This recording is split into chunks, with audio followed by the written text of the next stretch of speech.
တူတယောက်မကြေမနက်ဖြစ်နေသေးရင်မပြောနဲ့စကားမလုံနဲ့ဖြစ်နေတဲ့ဒေါသ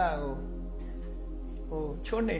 တနည်းနည်းနဲ့ကျေနပ်သည့်ထီအောင်အချိန်ဆောက်နော်ကျေနပ်သည့်ထီအောင်အချိန်ဆောက်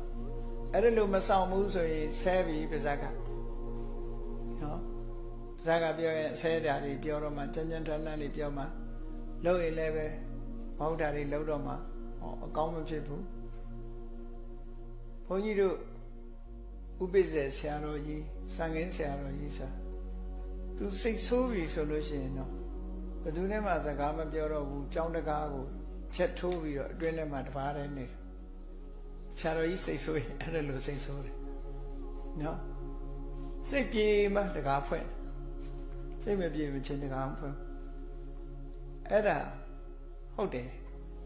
စိတ်ဆိုးနေတော့ဆိုရင်ပြောသမျှအကောင်းမဖြစ်နိုင်ဘူးလေဘယ်သူပဲဖြစ်ဖြစ်စိတ်ဆိုးနေမှားသွားတာရုပ်ရှင်တွေဘာတွေထဲမှာတွေ့ဘူးတယ်မို့လားရံဖြစ်ကြအော်ကြဟေ့ကြဆဲကြဆိုကြနောက်ကြတော့စိတ်ပြေသွားတဲ့အခါကျတော့လည်းဘာမှမဟုတ်တယ်လို့ဖြစ်သွားပြန်လူတွေများရည်စရာတော့ကောင်းတယ်နော်ရံဖြစ်ပြီဆိုရင်ဆဲကြတယ်ပြီးတော့မှဆွီတီတို့ဟန်နီတို့ဖြစ်ကုန်ရောဆဲဆိုအားရပြီအဲ့လိုတွေလောက်ကြအဲ့ပုံနှစ်ပုံရှင်ပြီးရိုက်ပြထားဖို့ကောင်းတယ်စိတ်ဆိုးနေတဲ့အချိန်ရယ်ကြီးနေတဲ့အချိန်ရယ်ဒီနှစ်ခုရှင်ရိုက်ပြထားရင်အတော့ကိုထူးခြားနေမှာပဲနှစ်ခုမတူအဲ့တော့မြတ်စွာဘုရားသွန်သင်ချက်ကနေ့စဉ်လက်တွေ့ဘဝမှာဘလောက်တန်ဖိုးရှိရဆိုတာစဉ်းစားကြည့်ဘုရားမတန်ဖိုးရှိတယ်ဒါဒီအကျင့်လေးပဲကျင့်ပါအောင်ကမ္မထံတရားအားထုတ်ဖို့ဆိုတာတာထားစမ်းပါအောင်နော်လူတွေကသောတာပန်သိလှုပ်ချင်တော့အာကြည့်နေတယ်သောတာပန်လို့ရင်မှန်တော့သောတာပန်ဖြစ်ချင်တာလေအပယ်ကြောက်တာဖြစ်ပါလိမ့်မယ်ဒီလောက်တင်မဲ့အပယ်လွတ်ပါလေနော်သောတာပန်ဖြစ်ပြီးအရက်တောင်းတာတွေကြတော့ဘယ်လိုလုပ်အဲ့တော့ဒီကိုချင်းတရားလေးပဲလက်တွေ့ကျင့်သုံးကြည့်စိတ်ပဋ္ဌာစိတ်ဖြစ်နေလို့ရှိရင်စကားမပြောဘူးဒီထဲမှာဒါပဋ္ဌာစိတ်ဆိုတာဒေါသနဲ့ပတ်သက်တဲ့စိတ်လေးတစ်ခုတည်းကိုပြောတာနောက်တစ်ခုရတ္တစိတ်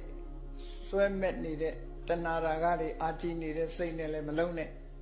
မုံလစိတ်မောဟတွေလွှမ်းမိုးထားတဲ့စိတ်နဲ့လည်းမလုံးနဲ့မာနတွေလွှမ်းမိုးနေတဲ့စိတ်နဲ့လည်းမလုံးနဲ့အိတ်သားတွေလွှမ်းမိုးနေတဲ့စိတ်နဲ့လည်းမလုံးနဲ့သူများပေါ်မနာလို့ဖြစ်နေတာအိတ်သားနော်မကောင်းတဲ့စိတ်တွေလွှမ်းမိုးနေတဲ့မကောင်းတဲ့သဘာဝတရားတွေလွှမ်းမိုးဖြစ်စည်းထားတဲ့စိတ်နဲ့လုပ်ရင်ဒီတိုင်းပဲဒါဒေါသလေးတစ်ခုဥတီပြောတာဟုတ်ကဲ့လားဟိုကလည်းပတ္တနာဆိုတာတရားလေးတစ်ခုကိုဥတီပြောတာတတိလွှမ်းမိုးတဲ့စိတ်အာလောဘလွှမ်းမိုးတဲ့စိတ်မေတ္တာလွှမ်းမိုးတဲ့စိတ်ဆိုဟောတာတွေအကုန်လုံးပတ္တနာစိတ်တွေမှာအများကြီးပါတော့မေတ္တာစိတ်နဲ့ပြောမယ်မေတ္တာစိတ်နဲ့လုပ်မယ်ဟောမေတ္တာစိတ်တွေနာဒီလိုလာမှာတရားတွေအကောင်းတွေကောင်းတဲ့အဆိုနှစ်ခုကိုရှင်းပြတာအဲ့ဒါကိုယမကလို့ခေါ်တယ်